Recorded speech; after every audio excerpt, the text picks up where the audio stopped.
Entonces estábamos hablando la vez pasada del casco de salvación, ¿se acuerdan? Y es lo primero que tenemos que tener en nuestra armadura, porque si nosotros no somos salvos, no podemos pelear contra el diablo porque estamos del mismo lado del diablo. Entonces, para nosotros estar protegidos, necesitamos tener claro que la salvación es por fe y no por obras. Segundo, tenemos que tener claro que la salvación es por creer en la obra redentora de Jesús. Muy bonito el que cree en Dios, muy bonito el que cree en lo que Dios, los milagros que Él puede hacer, eso está bien, pero lo más importante para obtener nuestra salvación es creer que Jesús murió y que el precio que Él pagó fue suficiente para lavar mi pecado. ¿Cuántos creen eso? El único que nos puede convencer de que el sacrificio de Jesús fue suficiente es el Espíritu Santo. Pero yo creo que nuestra fe va a ser contada mucho más que otros que lo pudieron ver con sus ojos o estar cerca de esa época, porque nosotros 2000 años después somos capaces de creer que eso que pasó en la cruz fue cierto y que eso que pasó en la cruz fue tan real que lavó mis pecados. ¿Y quién nos convence? El Espíritu Santo. Vamos a ver la coraza de justicia. ¿Cuál es la coraza en esta hermosa armadura? El pectoral. Entonces la coraza de justicia dice que estaba formada de escamas que cubrían los hombros, el pecho y la espalda. ¿Qué significa la palabra justicia? Dar a cada cual lo que se merece. ¿Y qué nos merecíamos nosotros? Cuando yo era maestra de niños les dictaba esta clase a los niños con unas gafas y les decía que cuando Dios no tenía las gafas puestas que tenían el nombre de Jesús, nos veía como pecadores, como que no se podía acercar a nosotros. Pero cuando Dios se pone las gafas de Jesús, ya no nos ve como pecadores, sino nos ve como justos, porque ya no hay ningún pecado en nuestra contra. Es como si ustedes fueran acusados de un crimen y alguien pagó la condena por ustedes, alguien pagó plata para sacarlos de la cárcel. Y cuando ustedes vuelvan al juzgado, ya no tienen por qué condenarlos porque su culpa ha sido comprada. El precio de su pecado ha sido pagado. De pronto no tanto en un juzgado, sino en un banco.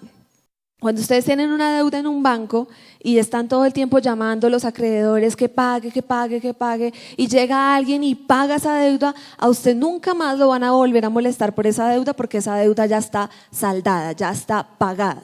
Entonces nosotros antes, el juicio que nosotros merecíamos era ir al infierno, pero ahora cuando aceptamos a Jesús como nuestro Salvador, nosotros somos vistos como justos. ¿Cuántos han leído el libro de los Proverbios? Si no se lo han leído, una buena táctica es leerse uno diario. Son 31 proverbios, ustedes se leen uno cada día y se están alimentando de la palabra. Y cuando leía yo el libro de Proverbios, yo decía, los justos no sé qué, los justos y sé más. Y yo decía, no, pero ¿quién podrá ser justo? Nadie. Hasta que Dios me dio la revelación de que no es mi justicia, no son los actos que yo haga, sino que yo soy justa porque Jesús me hizo justo. En la clase del discipulado, en la clase 1, les enseñan que uno de los beneficios o de los resultados de la salvación es la justificación, ¿se acuerdan? Justificación, redención, adopción y perdón. Hay que repasarlos, no se puede quedar ahí en el cuadernito. Entonces Dios ya nos dio la justificación, Dios ya nos ve justos. Pero entonces, ¿qué hace el diablo? El diablo viene y nos dice, no, pero si tú no eres justo, pero si tú todavía pecas, pero si tú todavía sientes tristeza. Y el diablo viene y nos pone pensamientos de culpa, de condenación, de preocupación, de ansiedad y de tristeza, entre muchos otros. ¿Y por qué necesitamos esa coraza de justicia? Porque nosotros tenemos que aferrarnos a que ya no somos nosotros los que estamos viviendo, sino es Cristo el que vive en mí. Ya no me ve Jesús con las obras que yo hago, sino somos salvos. ¿Por qué?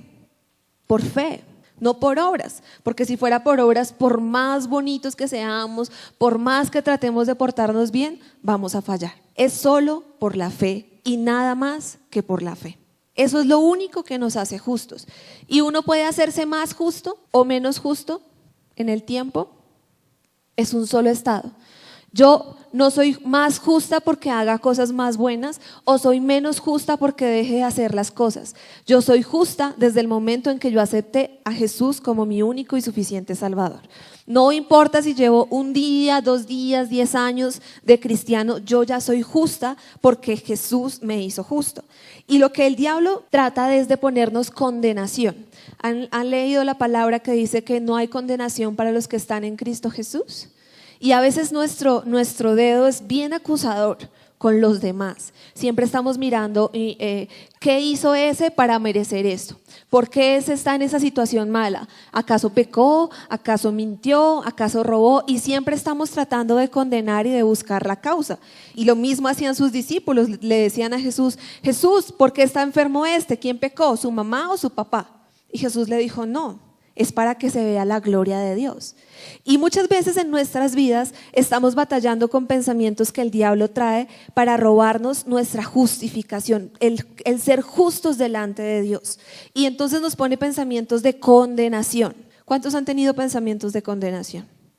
Cuando uno dice, no, pero no soy tan bueno o no estoy haciendo las cosas tan bien. Y acá quiero aclarar algo. La Biblia dice que hay 2 tipos de tristeza. Una tristeza que proviene del diablo y una tristeza que proviene de Dios. La tristeza que proviene del diablo se llama remordimiento.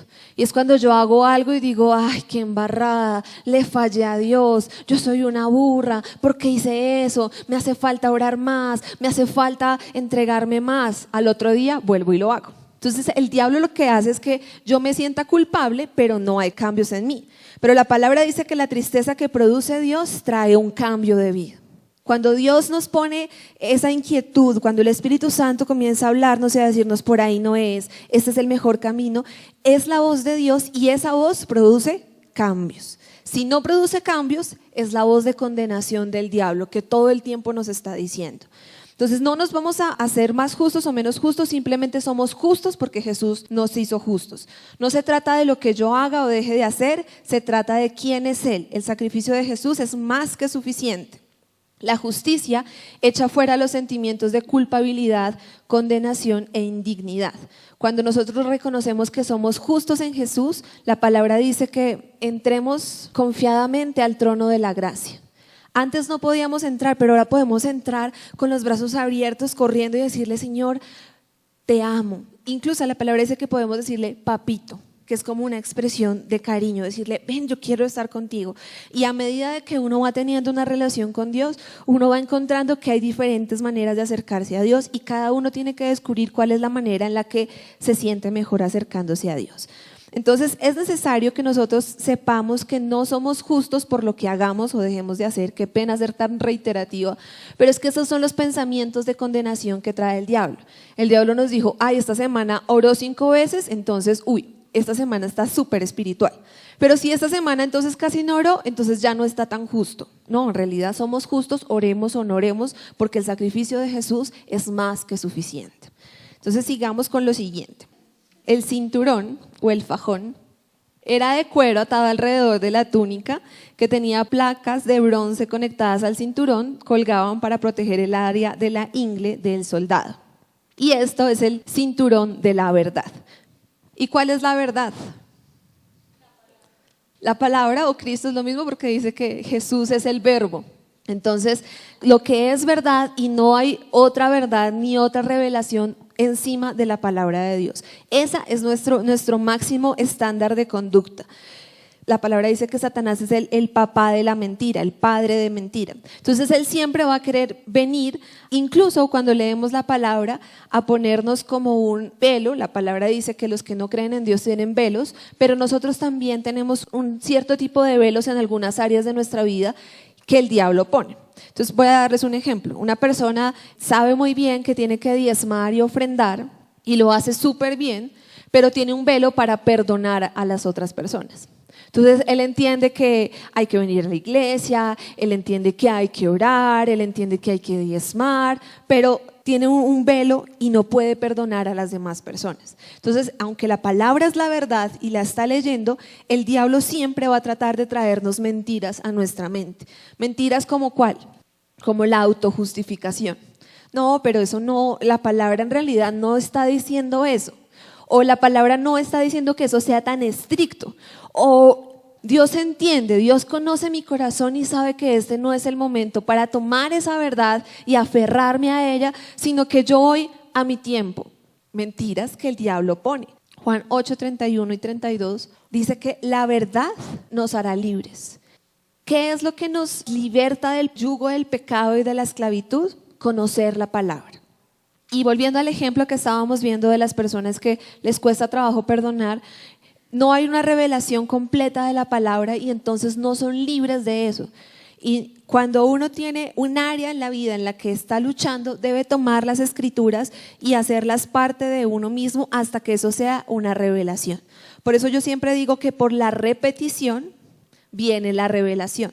Tal vez en la primera no lo entendamos y no es que la persona sea terca, sino que está ciega y no lo puede ver. Entonces uno dice, pero hombre, ¿cuántas veces? Pues hasta que eso no sea una simple palabra, sino sea una revelación a su vida. Mateo 24, 35 dice, la verdad es la palabra de Dios, eso es lo único que va a permanecer. Los milagros se van a acabar, las lenguas se van a acabar, pero lo único que permanece es la verdad. Juan 14, 6 dice, yo soy el camino, la verdad y la vida, le contestó Jesús, nadie llega al Padre sino por mí. Si nosotros no creemos la verdad de Jesús, no tenemos entrada al cielo. Proverbios 23, 23 dice, compra la verdad y no la vendas. Una vez ustedes saben que es verdad, no lo cambien por un plato de lentejas. No cambien lo que Dios ya les ha revelado, no cambien los caminos de Dios por un plato de lentejas. Porque hay un dicho que dice, mal paga el diablo a que bien le sirve. Entonces usted dice, no, yo voy a cambiar un ratico nomás la palabra que yo ya tengo y me voy a ir un ratico con el diablo y el diablo les va a pagar bien mal. El tesoro de Dios es algo tan valioso que no es canjeable por ninguna cosa. La verdad es Cristo, la verdad es un camino, la verdad es el evangelio.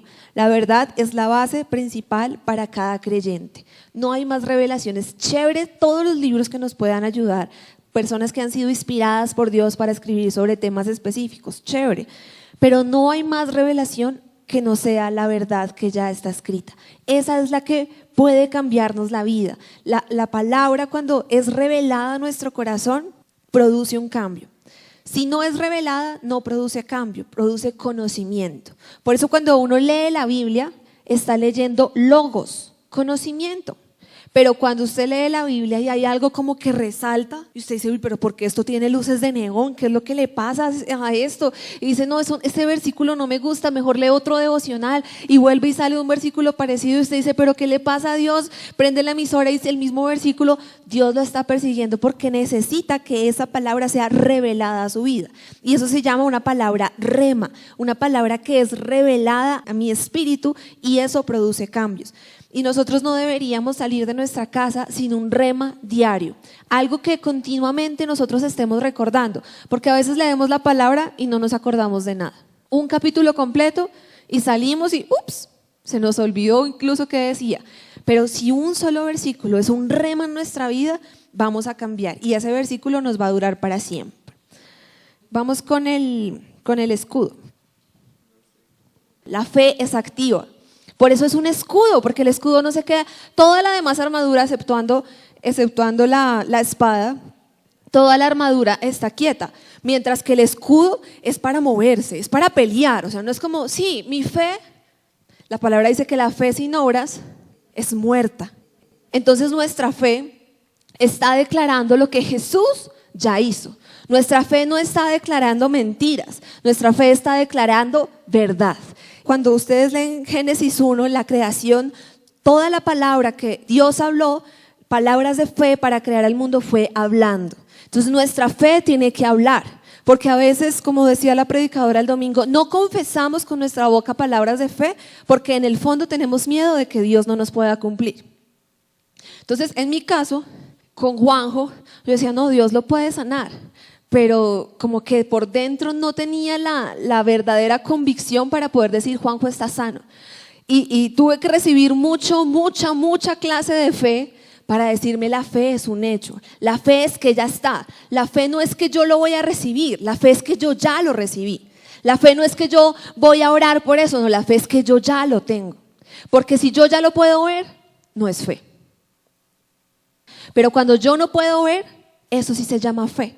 Y la palabra dice, declara las cosas que no son como si fueran. Entonces mi fe se levanta en contra de todo lo que el enemigo me quiera presentar, con todas las tribulaciones que venga, y mi fe se para por encima de mis dificultades y comienza a pelear en el nombre de Jesús. Y comienza a declarar lo que Dios ya dijo que era para mi vida. Entonces, no sé, en el hogar que hay pelea, que hay división, la palabra dice que Dios es amor. La palabra dice que qué bueno es que habiten los hermanos juntos y en armonía. Y yo declaro que mi hogar es lleno de la presencia de Dios. Y yo declaro que esta es la morada de Dios. Y yo declaro que esta casa será de bendición.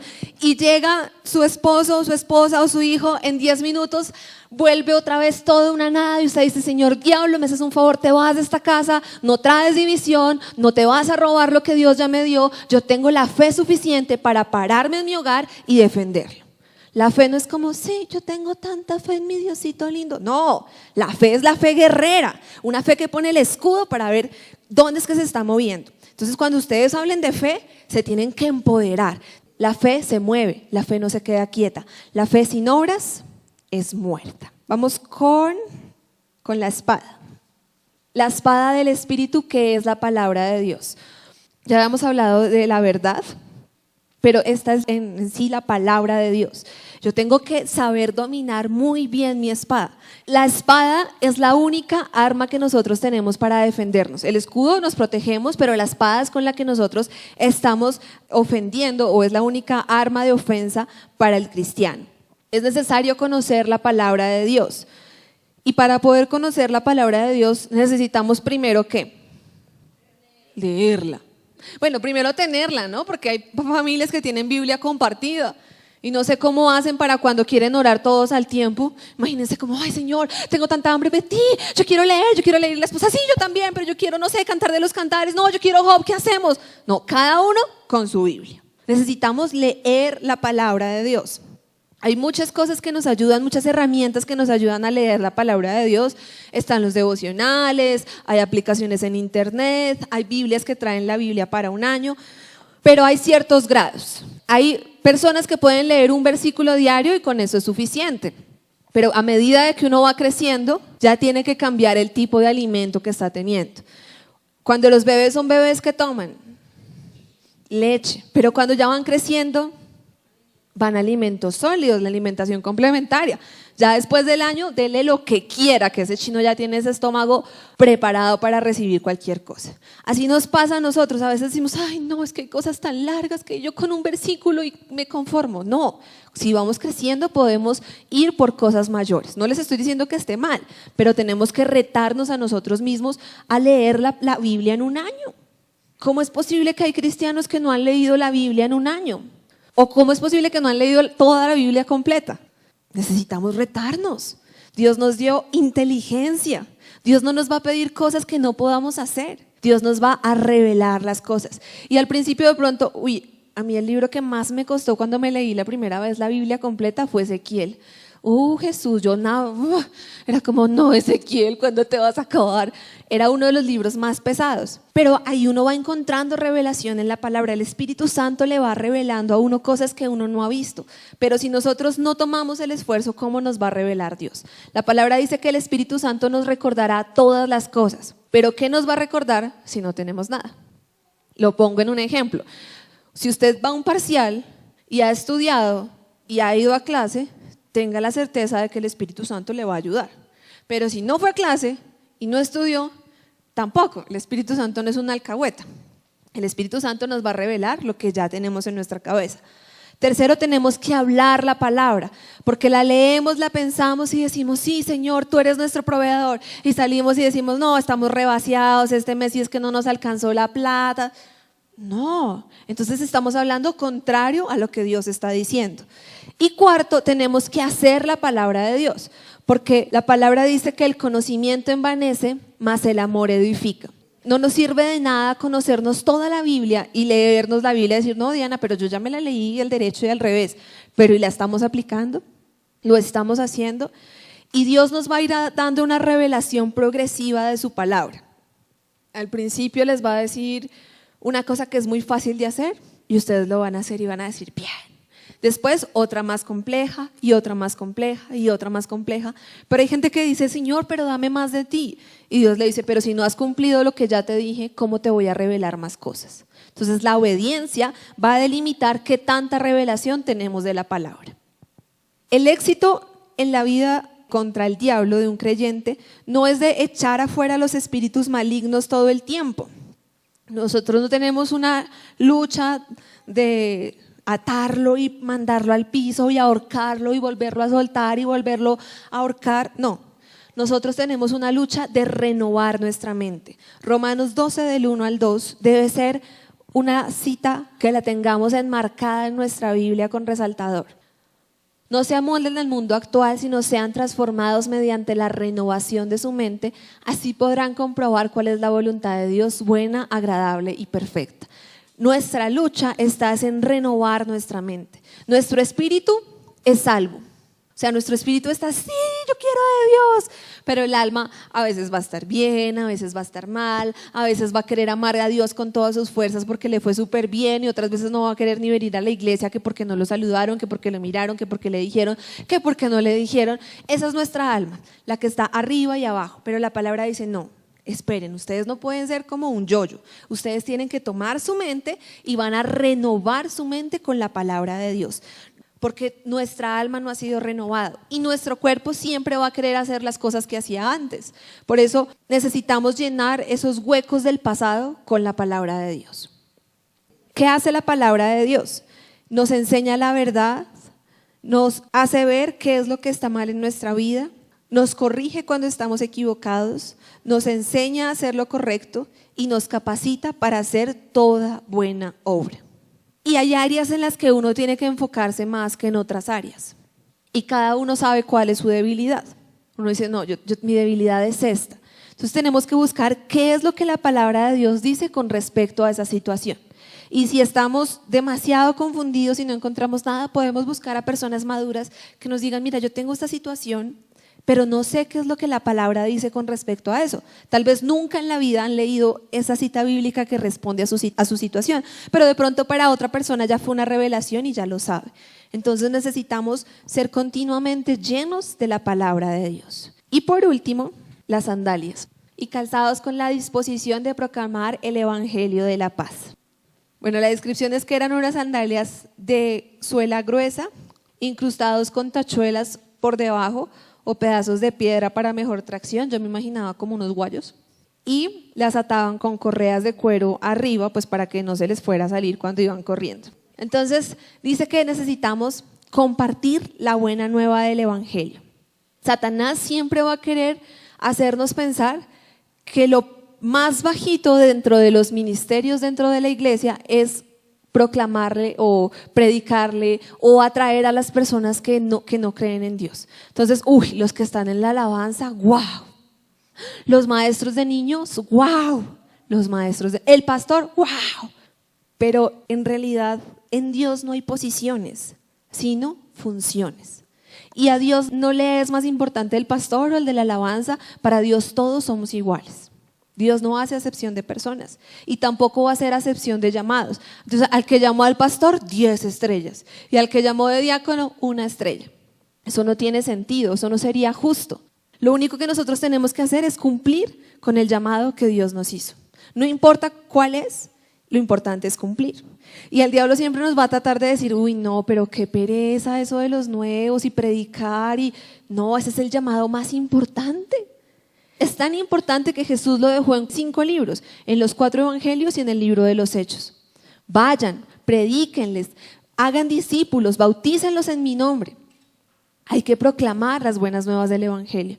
Y en un rebaño real, el que se multiplica no es el pastor, son las ovejas. Entonces la responsabilidad de la salvación de las personas acá en Madrid, en Mosquera, en Funza, no depende de Oscar y de mí. Si fuera por nosotros, ¿A quién? O sea, no tendríamos el tiempo suficiente para tener el contacto con tantas personas. Pero para eso es la iglesia, para proclamar las buenas nuevas. No necesitamos pararnos con un micrófono, no necesitamos las instalaciones de nuestra iglesia. Necesitamos ser testimonios vivos de lo que Dios está haciendo. Necesitamos proclamar afuera la verdad, el camino y la vida que es Jesús. Eso es lo que necesita la gente. Eso es lo que la gente afuera está pidiendo. Chévere todas las otras cosas que hacemos, como la reunión de hombres, como las reuniones de estudio de la palabra, todo eso lo que está haciendo, ¿qué es? Edificarnos, cambiar este chip duro que hay en la cabeza y ponernos el chip de Dios. Pero el primer paso es la salvación, y por eso es que nosotros estamos llamados a salvar. La palabra dice, somos embajadores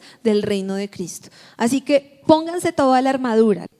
Claro que tenemos poder para atar y para desatar, tenemos poder para reprender, para echar fuera, para liberar a las personas, para poner, la palabra dice, pueden poner sus manos sobre los enfermos y sanarán y expulsarán demonios. La palabra dice eso y lo creemos, amén. Pero muchas de las luchas que tenemos como cristianos, el pobre diablo ni está metido. Es solamente el chip viejo que no ha sido renovado. Y cualquier dardo que el diablo pone, viene y nos hace cambiar lo que Dios nos ha dicho. Vamos a repasar por última vez la armadura para que nos acordemos qué significa cada cosa.